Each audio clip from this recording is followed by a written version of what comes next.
మిత్రులందరికీ స్వాగతం సుస్వాగతం. మనం సంధి కాలంలో ఉన్నాం.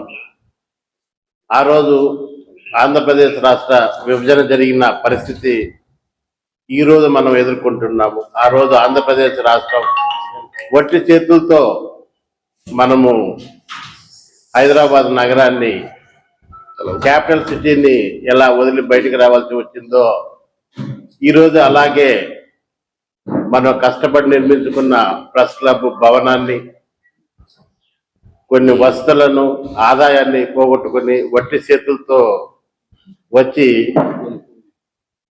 చెట్టు నీడన పుట్ట నీడన ఉండి ఒక షెల్టర్ ఏర్పాటు చేసుకొని ముందుకు సాగుతున్నాం. ఈరోజు ఇది ప్రతి ఒక్కరూ ఒక ఛాలెంజ్గా తీసుకోవాలి. ఇది కొత్త కాపురం.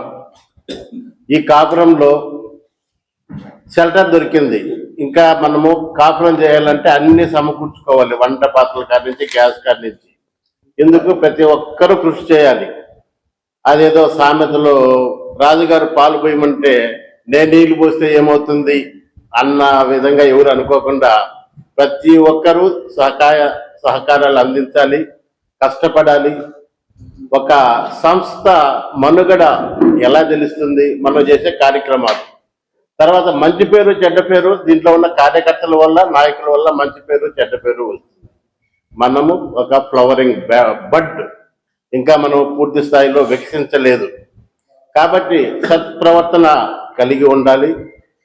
మన వల్ల యూనియన్కు చెడ్డ పేరు కాకుండా మంచి పేరు తీసుకొచ్చేదానికి ప్రయత్నం చేయాలి.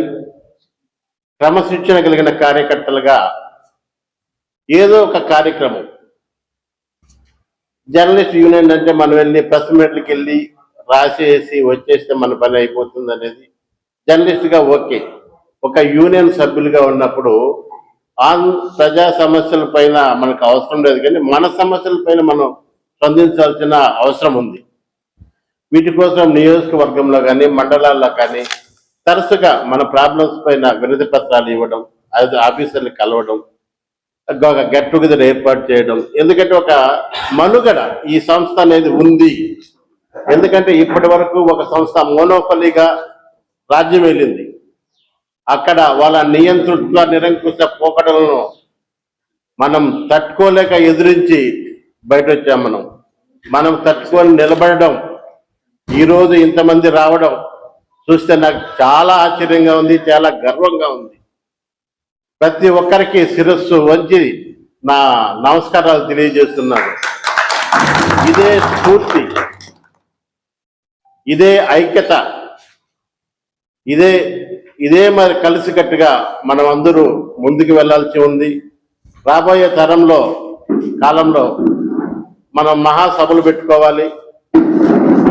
ఇందుకోసం జిల్లా స్థాయిలో కష్టపడమే కాదు, మండల స్థాయిలో కూడా ప్రతి ఒక్కరూ వాళ్ళ వంతు ఆర్థిక సహాయం